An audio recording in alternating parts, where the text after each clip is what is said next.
How to fix Disney Plus not loading on Roku. Step 1. Update your Roku.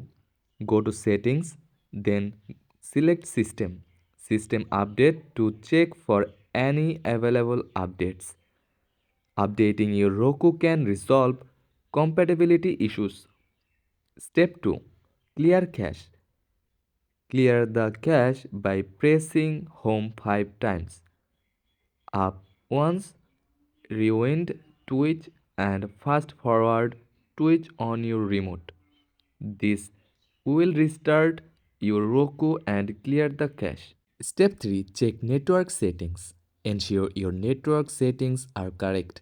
Try switching your DNS settings to a public DNS like 8.8.8.8 or 1.1.1.1 for better connectivity. Step 4. Reinstall the app.